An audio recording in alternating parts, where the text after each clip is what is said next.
Bon, bonjour à tous, merci d'être ici aujourd'hui avec nous. En plus, on a la météo avec nous. Vendredi, on était un peu inquiets, on vous avoue. Nous voilà rassurés. Voilà, alors donc, merci d'avoir répondu à l'invitation à la fois du président de la Maison des métiers du patrimoine, Jean-Pierre Martin, du maire de Gargas, Monsieur Bey, qui est accompagné de Madame Payoki, qui est élue à Gargas, le président délégué de la mission locale, Paul Fabre, qui vient du sud du Luberon, donc on a le nord Luberon, le sud Luberon, et Michel Théry, donc, qui est président de l'organisme AMPEP, un organisme de formation avec lequel nous collaborons sur l'édification de cette borie. Alors sur un borie, une borie, je laisse Jean-Baptiste trancher le débat. Voilà. Et Jean-Baptiste Pelletier, donc, qui est le coordonnateur de l'ensemble des travaux qui sont conduits dans le cadre de la Maison des métiers du patrimoine. Voilà. Hier, on a eu une première journée intéressante puisqu'on était en partenariat avec l'association Le Goût de Lire, que sûrement les Aptésiens connaissent. Et par ailleurs, donc, je remercie nos partenaires donc, de ces 2 journées, c'est-à-dire l'abbaye Saint-Hilaire. Donc j'invite pour ceux qui ne connaisseraient pas le lieu de rejoindre la visite qui est prévue cet après-midi. Et vous visiterez également la sépulture néolithique qui se trouve à Goul, c'est un dolmen reconstitué par la Maison des métiers du patrimoine. Et également, ne pas oublier les mines de Brooks, avec lesquelles nous sommes partenaires depuis plusieurs années. Là aussi, pour ceux qui ne connaîtraient pas le site, c'est assez extraordinaire. Ce sont d'anciennes galeries d'ocre à visiter donc, sur la commune de Gargas. Voilà. Pour être court, je vais passer la parole à Jean-Baptiste qui va nous dire un mot sur cette fameuse borie qui intrigue tant de gens. On commence à voir des gens s'arrêter en disant qu'est-ce que c'est. Donc tu vas nous dire ce que c'est. Voilà. Moi, j'ai eu un reproche de ma petite fille qui m'a dit mais elle n'est pas finie la borie. Donc je lui ai dit que ça prendrait un certain temps quand même. Voilà. Et puis vous signalez que donc sur le site, lorsque nous aurons terminé, on se dirigera vers un apéritif donc offert par la Maison des métiers, la mission locale. Et je remercie donc le château Péréal, qui est un domaine viticole, qui est partenaire de l'opération et qui donc vous présentera à la fois le château et à la fois donc nous invitera à déguster leur vin. Les trois couleurs, on va dire. Et vous avez un magasin donc, en bout du bâtiment, donc, puisqu'on a accueilli tout l'été. C'est aussi l'un des objectifs de la Maison des métiers du patrimoine et de la mission locale. C'est soutenir la création, soutenir le dynamisme du territoire. Et donc, on a accueilli plusieurs jeunes créateurs dans différents domaines. Pour les dames, il y a beaucoup de bijoux, il y a des chapeaux. Messieurs, il faut préparer tout ça. Et puis, l'idée, c'est de soutenir des jeunes créateurs locaux. Quand on dit locaux, c'est ici, Pays d'Apt, c'est aussi Sud-Luberon, puisqu'on a des gens d'un peu partout.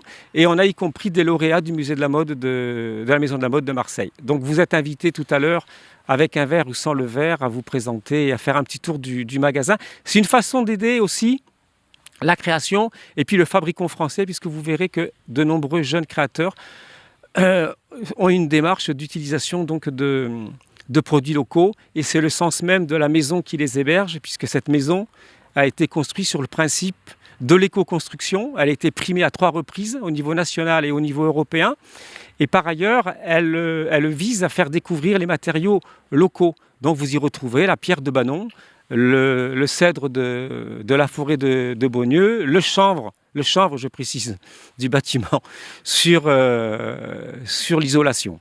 Voilà.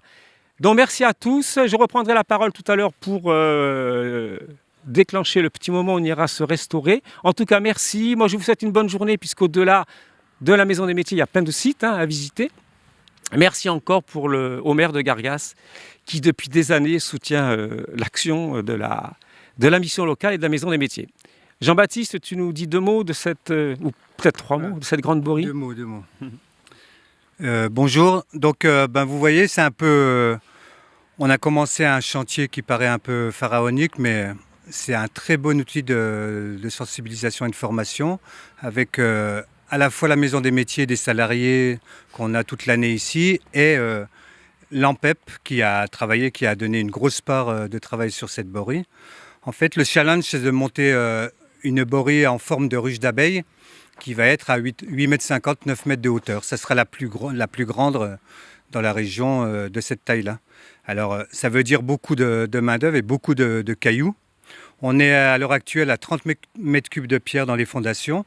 On a fait une énorme tarte aux pommes parce qu'on est sur l'argile. Les fondations descendent à 1 mètre de profondeur, hein. On a mis toutes ces pierres qui pèsent 200-300 kg sur champ pour éviter qu'il y ait un basculement du bâtiment. Et petit à petit, on va arriver à la pose du linteau aujourd'hui à 1,70 m, 1,80 m de hauteur. Et on va commencer après ce qu'on appelle l'encorbellement, c'est-à-dire que toutes les pierres à partir du linteau vont avoir une pente vers l'extérieur pour assurer l'étanchéité du bâtiment. Alors, c'est vrai que ça peut paraître un petit peu bizarre de voir une construction de bories comme ça dans un site bâti. En général, on les trouve un peu dans la nature, dans la forêt, mais c'est pour nous un peu le phare de ce qu'on fait depuis des années, hein, la pierre sèche. Et c'est aussi, par rapport à ces bâtiments qui nous accueillent avec tout l'outillage qu'on a ici, c'est aussi le moyen de pérenniser toutes nos actions et de continuer à travailler sur la pierre sèche. On doit utiliser pour cette borie à peu près 1800 tonnes de pierre, en sachant qu'on va les porter à peu près 5 fois chacune. Vous voyez, c'est pour ça qu'il faut faire très attention aux techniques de portage de poids. Bon, là aujourd'hui, on a fait appel à un professionnel du tractopelle là, pour poser le linteau, mais on utilise les mêmes techniques que les Romains, les Égyptiens, avec des chemins de roule, des rouleaux, des plateaux, etc., hein. On essaye de repartir indemne le soir à la maison parce que c'est pas le but de se casser le dos avec ce travail. Et voilà, nos besoins, les plus gros besoins qu'on va avoir, c'est les besoins en pierre. Pour ça qu'on demande un petit peu à tout un collectif de nous aider, même de par le monde, à 1 euro, 2 euros. Pour nous, c'est une pierre qui va être dans le bâtiment, donc sans pousser à la consommation. Nous, si on va arriver, normalement, dans 3-4 ans, on va poser la pierre sommitale, hein. Donc pas avant, donc on demande un petit peu à tout le monde de nous aider comme ça et de venir aussi sur Internet. Et vous pouvez aussi, on va organiser des stages de sensibilisation. Si la pierre sèche vous intéresse, venir poser votre caillou, venir faire une journée avec nous, il n'y a pas de souci, chaussures de sécurité et casse-croûte et bouteilles d'eau et tout le monde est accueilli. Voilà. Je passe la main à notre cher président qui va vous parler un petit peu de notre structure. Merci. Bonjour à tous. Alors aujourd'hui, c'est encore un grand jour parce que c'est la deuxième fois, l'année dernière, on sortait des fondations, on était aux fondations. Aujourd'hui, on est au linteau et chaque année, je suppose qu'on va grimper. Alors la Maison des métiers du patrimoine, c'est quoi? C'est une association d'insertion de jeunes et de moins jeunes. Donc on a un public jeune par la mission locale souvent et un public un peu plus vieux ou plutôt sur le retour par un peu tous les services qu'on peut avoir et des gens qui sont au chômage, des gens qui sont en recherche de renouvellement. Je pense que notre association, j'espère qu'elle va durer encore 3-4 ans pour voir la fin de la borie, parce que, comme vous le savez tous, les financements, alors moi qui suis un maçon et on m'a donné cette mission d'être le président, je pensais qu'on allait travailler, que j'allais travailler avec eux, mais non, je suis tous les jours à la recherche de financement pour qu'on puisse avancer. Sachez qu'on a 30 jeunes et souvent 60 dans l'année. Il faut les faire. Et aujourd'hui, je vais féliciter nos encadrants parce que le public n'est pas facile, comme vous devez vous en douter. Et comme je disais hier à Pertuis, je préfère que les jeunes soient sur ce chantier plutôt que dans la rue. On sait ce qui arrive quand ils sont dans la rue. Donc, c'est bon, il faut que je fasse court. Alors, je vous remercie tous. Mais Maxime, tu nous reçois la formation. Donc, c'est une longue histoire. Au départ, avec la mission locale, si mes souvenirs sont bons, ça remonte à plus de 10 ans, mais la préparation, les acquisitions et tout, ça fait au moins 5 ans avant. Puisqu'au départ, c'était la route, le virage de la route donc, qui devait être refait. Et qu'est-ce qui s'est passé? C'est que le conseil départemental devait donc tout détruire. Et donc, longue négociation. Ce qui nous a sauvés, c'est un certain monsieur, que monsieur Octave était donc son oncle, et qui avait vécu ici depuis des années pour les vacances.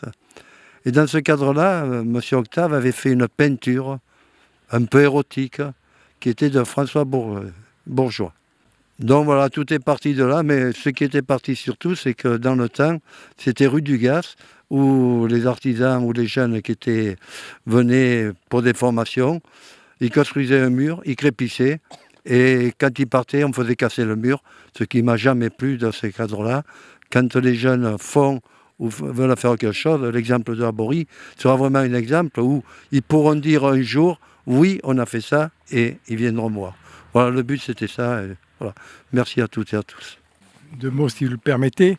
D'abord, Madame et Messieurs les élus, merci de cette invitation dans ce lieu merveilleux et qui va devenir probablement magique quand cette Borie sera terminée.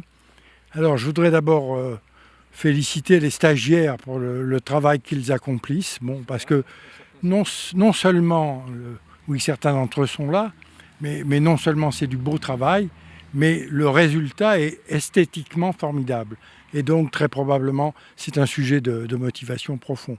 Le second sujet, c'est que la plupart d'entre eux vont, grâce à cette formation, probablement trouver un emploi, parce que la situation de la branche est aujourd'hui bien meilleure, et donc le bâtiment recrute à l'heure actuelle. On a besoin de nouvelles recrues, et donc ceux qui ont quitté cette formation au début de l'été, pour la moitié d'entre eux sont déjà en emploi, et pour 80% d'entre eux avaient réussi leur diplôme.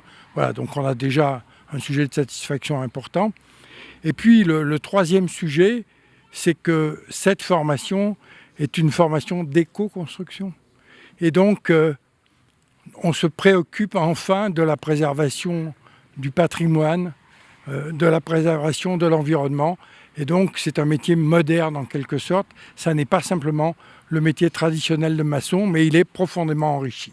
Voilà plusieurs raisons de se réjouir et pour lesquelles je remercie l'assistance nombreuse auprès de nous. Merci beaucoup. Bon, dernière intervention. Après, je vous jure, c'est fini pour les interventions.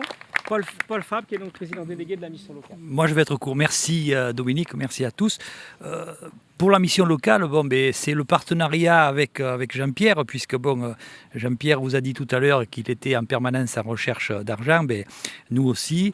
Et c'est le travail des techniciens de la mission locale d'aider et d'aider aussi Jean-Pierre, puisque ça fait partie des missions principales de la mission locale. Et puis, la petite anecdote, parce que c'est pas toujours facile de travailler avec les chantiers d'insertion. De temps en temps, on a quelques problèmes, c'est un peu plus compliqué.